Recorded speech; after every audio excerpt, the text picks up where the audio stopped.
Mielenterveyden keskusliiton podcast-sarjan Metalliliiteri narauttaa ovensa auki raskaamman musiikin tahtiin. It's heavy. Minä olen Erkka Korhonen, Mielenterveyden keskusliiton kulttuurikummi ja tämän podcastin vetäjä.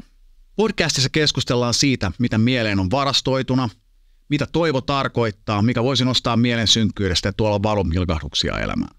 Tässä jaksossa keskustelemme ainakin traumoista ja niiden käsittelystä sekä siitä, mistä löytyy toivoa, kun lääkäri sanoo, ettei pärjää enää ilman masennuslääkkeitä.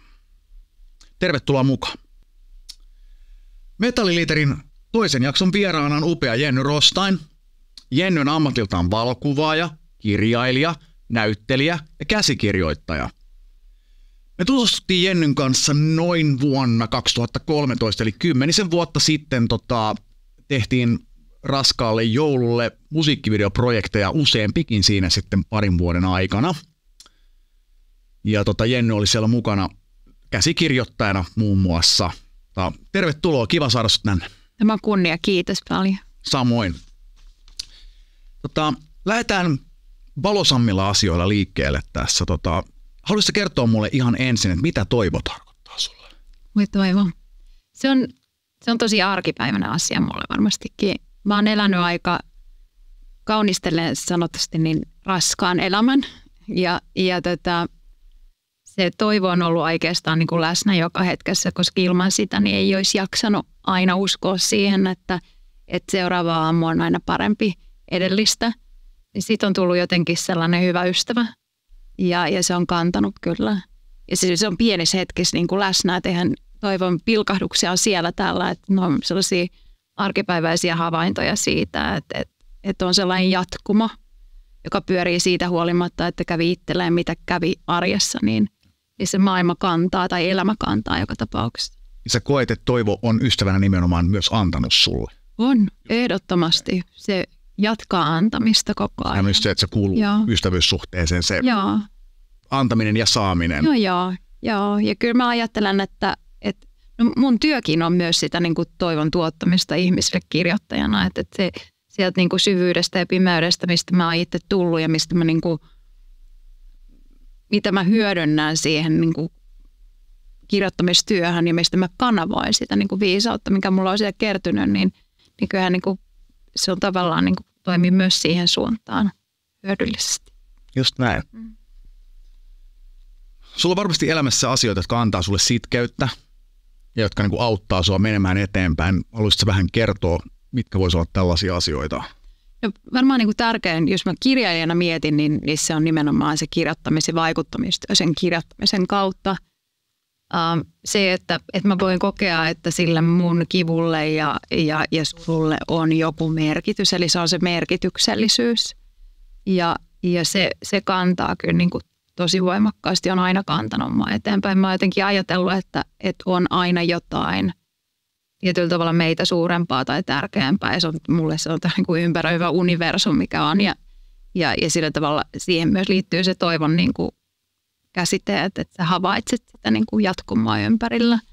Ja sit mulla on varmaan liikunta sellainen kanssa, mikä pitää pystyssä aina, että mä rakastan hot joogaa ja se antaa siihen jaksamiseen kyllä potkua ihan yhtä lailla, että se tuo myös merkityksellisyyttä, että mä niin kuin luon sitä kehoyhteyttä, joka on hajonnut niiden traumaattisten kokemusten kautta, niin liikunnan kautta me aiheuttan sitä.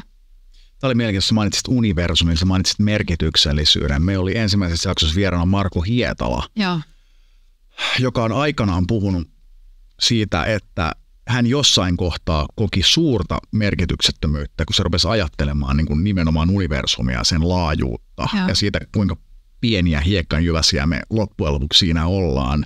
Niin sillähän se asia oli sitten kääntynyt niin, että se alkoi kokea niin kuin masentua siitä, että se koki itsensä jotenkin niin merkityksettömäksi, vaikka hänkin on tuottanut niin kuin iloa sadoille tuhansille, ellei miljoonille ihmisille niin maailmassa. Että mä ajattelen ehkä nurinpäin sen, että kun mulle se niinku, se tuo mulle ymmärrystä siitä, että mä oon pieni tekijä. Että mä oon niinku osa isompaa kokonaisuutta. Ja sen niinku siinä mielessä niin se mun kokema, mä puhun nyt saman tien koko ajan, mennään syvään päätyyn mun kanssa aina. Niin mä alan puhumaan kärsimyksestä, kivusta ja tuskasta ja traumoista, mutta se tuo myös sitä niinku perspektiiviä siihen, että mä en ole yksin. Niin. Että meitä on tosi paljon muita ihmisiä ja monet käy samoja asioita läpi. Ja siinä mielessä myös antaa toivoa sen ymmärtäminen, että koska muut on käynyt, niin mä saatan jostain löytää tietoa ja tukea siihen omaan tilanteeseeni.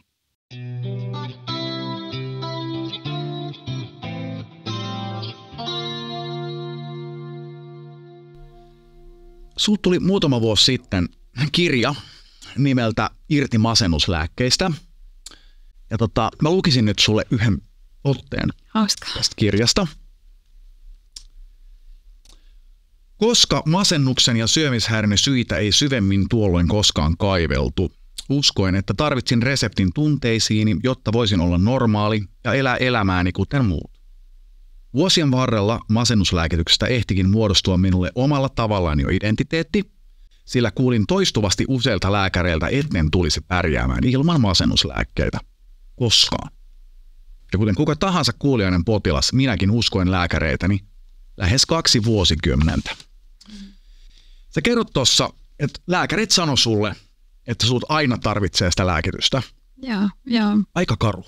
No ei, siis mä olin teini-ikäinen, kun mulle eka kerran sanottiin, että sä et tule ikinä pärjäämään ilman masennuslääkkeitä. Sä oot kroonisesti masentunut. Ja siis siinä vaiheessa herkäsiässä vielä kaiken lisäksi niin määriteltiin tietyltä ulkoa käsin mun identiteetti. Ja se kantoi aika pitkään. Ja mä olin koin, että mulla ei ole henkisiä voimavaroja, mä en ikinä voi hankkia työkaluja. Mulla ei ole kykyä oppia sellaisia toimintatapoja, jotka auttaisi mua selviämään elämässä ilman, että mä tukeudun aina lääkkeisiin. Se on todella karu siinä mielessä, että teini-ikäisellä niin elinajan odote on aika pitkä vielä siinä kohtaa. Sitä on paljon jäljellä. Joo. Niin se maalaa tietyllä tapaa tosi karun kuvan tulevaisuudesta. No mistä sä tuossa kohtaa revit sit sen toivon? Niin silloin teininä vai nyt sitten silloin, kun mä kirjoitin? Siinä tilanteessa. Teininä. No, siis mähän kipuilin ihan tosi paljon. Että mä olin välillä, pyydän äidiltäni aina välillä anteeksi. Mä oon ollut ihan riiviä. Ja se on mä sanon aina, että traumat, mulla on ollut tosi vaikea lapsuus. Ja mä oon kokenut sellaisia asioita lapsena, mitä ei pitäisi koskaan kokea. Ja siinä on alkanut kasautumaan sellainen läjätrauma, jotka on aina mahdollistanut seuraavan traumakokemuksen syntymisen. Ja mä oon altistunut ja se teini-ikä oli aika sellaista levotonta, jos mä näin sanon. Ja mä en tiedä, mä ehkä tukeuduin nimenomaan siihen erilaisen identiteettiin. Että mä olin se sairas ja mulla oli anoreksia ja mä olin masentunut ja sitä haki sieltä sellaista tukea ja varmuutta itselleen. Ja se kantoi aika pitkään loppujen lopuksi. Jo tietysti aikuisen iässä niin tuollaisen identiteetin vaikutukset siihen, että mitä mä lähden tavoittelemaan elämässä, että kuinka pitkälle mä uskon, että mä pystyn opiskelemaan tai etenemään työelämässä. Ja se vaikutti siihen, että mä ajattelin, että en mä pysty, koska mä oon muita huonompi, koska mulla ei ole sellaista kykyä hallita mun mieltä muilla terveillä ihmisillä. Eli voisi tulkita tämän niin, että siinä kohtaa semmoinen tietynlainen toivo eteenpäin menemisestä, niin se oli hakusessa. Sitä oikeastaan ei ollut. Joo, mulla on mulla on puuttunut sellainen kompassi oikeastaan siihen saakka, että mä oikeasti lopetin lääkkeet ja aloin tutkimaan itseäni ja sitten opiskelemaan niitä työvälineitä, joilla mä voin pitää itteni kunnossa ja jolla mä voin kouluttaa mieltäni pärjäämään ja kehittää sitä omaa resilienssiä. Niin ja tuossa kirjassahan sä oot saanut sen mahdollisuuden myös kouluttaa muita. Joo. Koska mun mielestä tuossa on hirveän hyvin ilman minkäänlaista kiihkoilua tai mitään tällaista, niin käyty se prosessi läpi, että miten se voi olla mahdollista. Joo. Sitten irtautua siitä lääkityksestä. Olettaa, että se tahtotila on tarpeeksi vahva. Ja se vaatii uskallusta ennen kaikkea mun mielestä ja sitten myös sitä tukiverkostoa ja turvaa ympärillä. Mä tein itse ilman tukea sen ja mä en suosittele en kenellekään. Joo. Se on vihoviimeinen matka käydä läpi, mutta tässä mä oon ja mä voin paremmin kuin ikinä.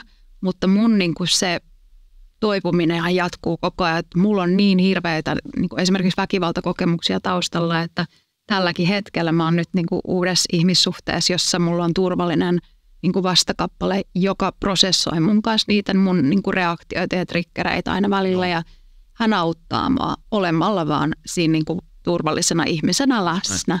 Mutta et se prosessi jatkuu tietyllä tavalla koko ajan. Okei. Ennen masennuslääkekirjaa sä kirjoitit tämän traumoja käsittelevän kirjan, tämän Liian rikki kuolemaan.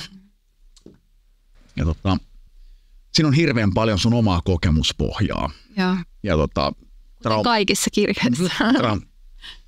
Traumojen käsittelystä. Ja sä kirjoitat siellä tällä tavalla. Kaikki nämä vuodet olin hoitanut vain oireita, enkä suinkaan niiden syitä. Ja nyt olin pisteessä, jossa minun oli pakko myöntää, etten ollut koskaan todella toipunut. En ollut käsitellyt mitään siitä, mitä minulle oli tehty tai tapahtunut, vaan olin juossut pakoon ajatellen, ettei menneisyyteni saisi minua koskaan kiinni, jos vain jatkaisin matkaa. Ja nyt, ollessani vihdoin paikallani ja jalat tasaisella maalla ja vierelläni vihdoin ihminen, johon luotin, se kaikki paha sai mahdollisuuden vyöryä päälleni, kumpaa kyselemättä. Mä herkistyn tässä, kun mä kuuntelen, kun mä niin kun ymmärrän tuon prosessin jatkuvan edelleen. Mutta se niin kuin missä se on lahja, että pääsee paikkaan elämässä, että on turvallista käsitellä. Tuon jälkeen on niin kuin tapahtunut taas traumaattisia ihmissuuden asioita, mutta se, että niin kuin se on matka. Ja jotenkin niin kuin, mä oon hirveän kiitollinen siitä, että mä oon aina löytänyt just sitä toivoa ja valoa ja uskoa siihen, että, niin kuin, että jotain muuta on, jotain parempaa on, että elämä ei voi olla sitä pimeätä ja synkkää. Ja se ei voi olla niitä latistettuja tunteita tai pelkotiloja pelkästään, että se on kaikkea sen vastakohtaa. Ja jotenkin niin kuin ihana kuulla, että olen kirjoittanut tuollaista käännekohdasta ja elän edelleen tietyllä tavalla. Just, eli periaatteessa tämä on just sitä työtä, mitä se traumojen käsittely vaatii. Se on jatkuva prosessi. Joo. Mä haluan ennen kaikkea, mä oon hirveän kiitollinen, tai hirveätä sanoa ääneen, tämä voi tuntua kummalliselta monista, mutta mä oon kiitollinen siitä, mitä mä oon kohdannut. Ja ihan sen takia, että ensinnäkin mä en pystyisi tekemään tätä työtä, mitä mä teen tällä hetkellä. Mä en pystyisi auttamaan ihmisiä ja mä en olisi tämä ihminen, joka mä nyt oon. Ja sitten sen niin kuin kiitollisuuden kautta tulee ymmärrys siitä, että miten pitkälle mä oon päässyt sieltä. Että ne työkalut, mitä mulla on tarjottu lapsena tai sitten tosi nuorena matkan varrella tai aikuisena, jotka on ollut täysin riittämättömiä, niin siitä huolimatta mä oon tässä pisteessä. Mä oon kirjoittanut kirjeen, mä oon auttanut ihmisiä, mutta mä oon ennen kaikkea pystynyt auttamaan itseäni ja niin kuin seisomaan. Mä seison tällä hetkellä jaloilla, niin tapahtuu ympärillä mitä tahansa, niin mä tiedän, että mä pärjään aina. No. Se on lahja. Ja siitä mä oon niin kuin kiitollinen itselleni, että mä oon niin kuin antanut mahdollisuuden, vaikka on pelottanut ihan älyttömästi. Voiko missään kohtaa sanoa, että trauma tai traumat olisi käsitelty? Mä ajattelen, että se on sellainen, että kun yksi asia ikään kuin menee läpi ja sä tuut sinuiksen kanssa ja sä saat rauhaa ja sun hermosto ei niin kuin reagoi negatiivisesti. Mä puhun negatiivista, mutta triggeröidä, että sun hermosto reagoi triggereihin niin kuin uusiin sellaisiin stressaaviin tilanteisiin, jotka muistuttaa menneisyydestä, niin sun hermosto on rauhassa. Niin siinä tilassa niin sieltä alkaa tulee sieltä niin kuin pinna-alta taas uusia asioita, hyvin ainakin mun kohdalla tulee. Kun yksi on käsitelty, niin sitten on taas tilaa jollekin muulle ja me ollaan niin kuin pikkuhiljaa tullaan aina valmiimmiksi. On varmasti niin kuin ihmisiä, jotka pääsee siihen tilaan ja paljonkin ihmisiä varmasti, että on, niin kuin voi todeta, että nyt on käsitelty kaikki, mutta kyllä me kannetaan mukanamme sitä historiaa siitä huolimatta, että ei se niin kuin poistu minnekään. Historia mihinkään katoa. Joo, se tulee vaan sinuiksen kanssa ja sitten oppii myös rakastamaan sitä osaa, juurikin sitä niin kuin rikki mennyttä osaa itsessään ja sitä jota häpeää usein kanssa. Just näin.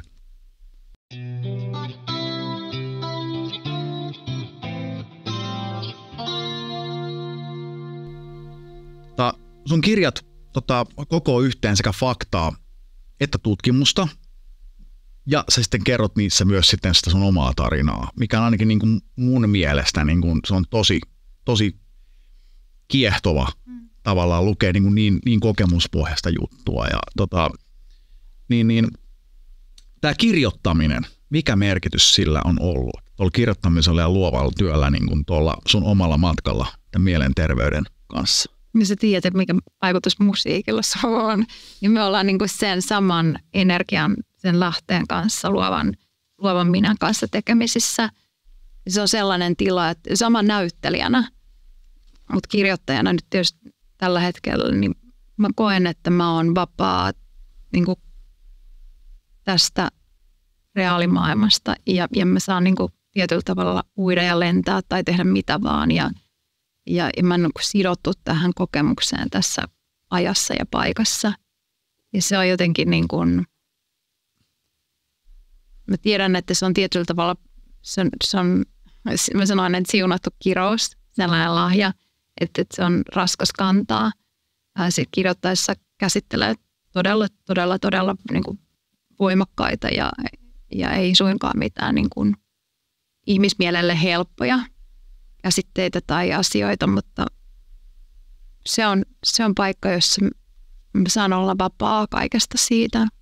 Siis jopa silloin, kun sä kirjoitat faktaa. Siis mä oon ymmärtänyt, että sä et ole fiktiota juurikaan kirjoittanut. Joo, mä tietysti niin kuin tietyllä tavalla mä ajattelen, että kun tähän on narratiivista tietokirjallisuutta, niin siinä on aina se niin kuin kerronnallisuus. Eli mä uin siellä, niin kuin mä sukellan oikeasti pään sisällä, niin kuin käsikirjoittaja, niin sinne maailmaan. Mä elän siellä, mä haistan ja maistan, jos mä syöisin jotain. Niin, ja mä oikeasti oon siellä mun aistien kanssa.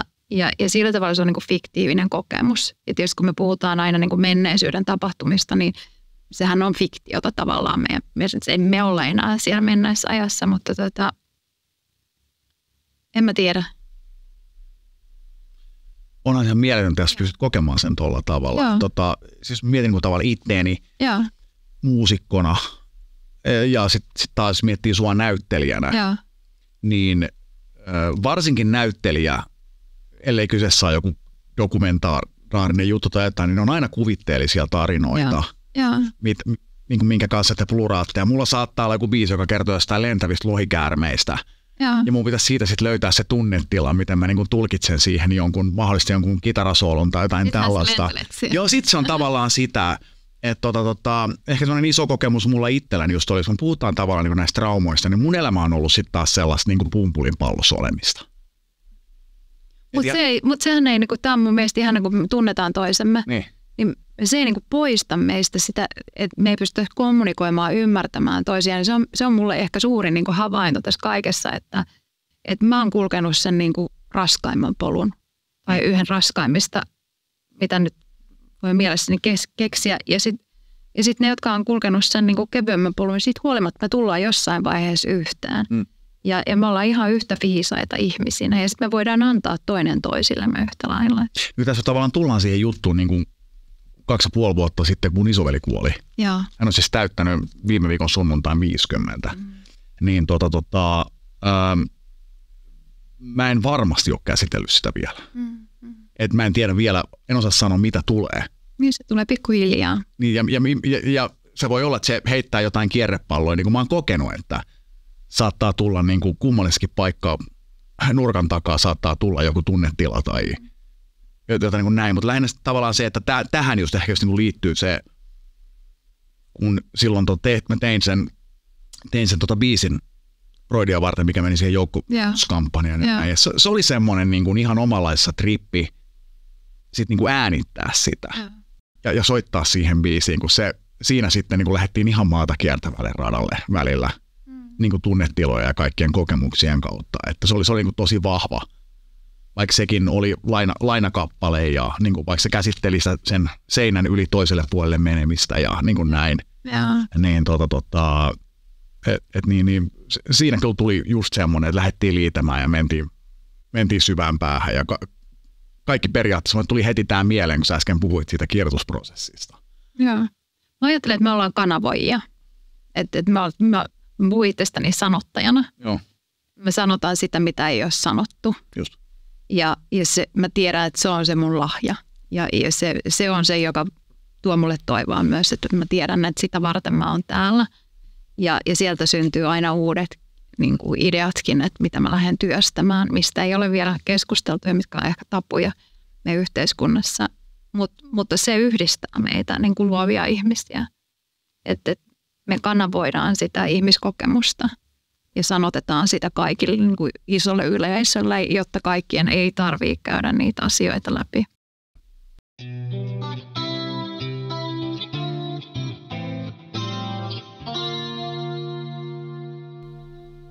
Okei, mennään vielä hetkeksi niin kuin musiikin piiriin.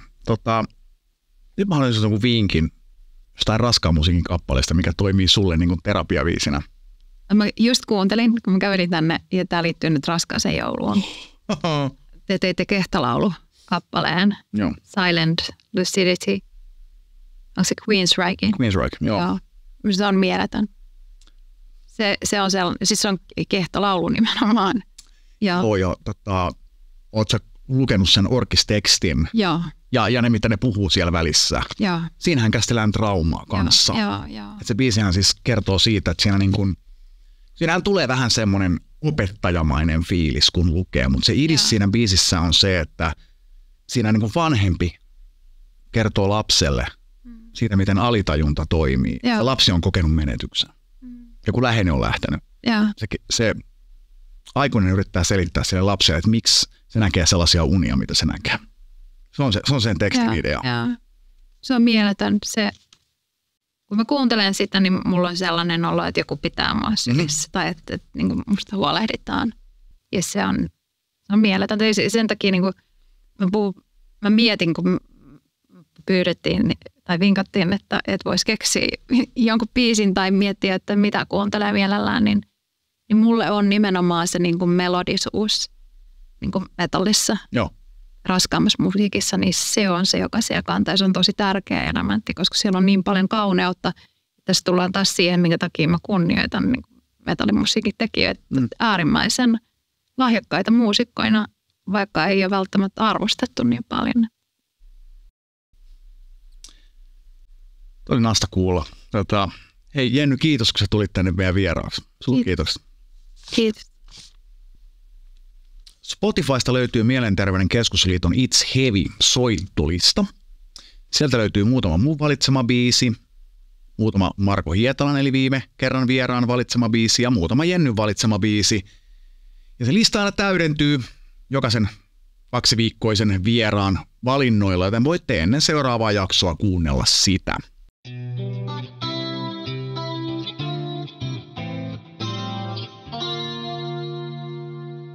Kaipaatko tietoa tai tukea mielenterveysasioissa? Onko sinulla huoli itsesi tai jonkun läheisesi mielenterveydestä? Omat keinot hukassa? Koet olevasi yksin huoliesi kanssa? Tai mietit, mistä saisit apua? Ota yhteyttä Mielenterveyden keskusliittoon www.mtkl.fi. Mielenterveyden ammattilaiset vastaavat valoa chatissa ja neuvontapuhelimessa jokaisena arkipäivänä. Lisäksi tiistaisin ja torstaisin on Valoa vertaischat, jossa voit keskustella mielenterveyden haasteita itse kokeneen vertaisen kanssa. Mielenterveyden keskusliitto on mielenterveysongelmia itse kokeneiden ihmisten järjestö. Älä jää yksin ajatustasi kanssa. Hae apua mieluummin jo tänään. Metalliliiteri on toteutettu yhteistyössä Rockwayn kanssa. Kuvan ja äänen jaksoon teki Mika Muhonen. Sisältösuunnittelusta vastasivat Niina Tuittu ja Evelina Aarnos Mielenterveyden keskusliitosta. Haastattelussa oli Jenni Rostain ja minun nimeni on Erkka Korhonen. Kiitos kun olit mukana.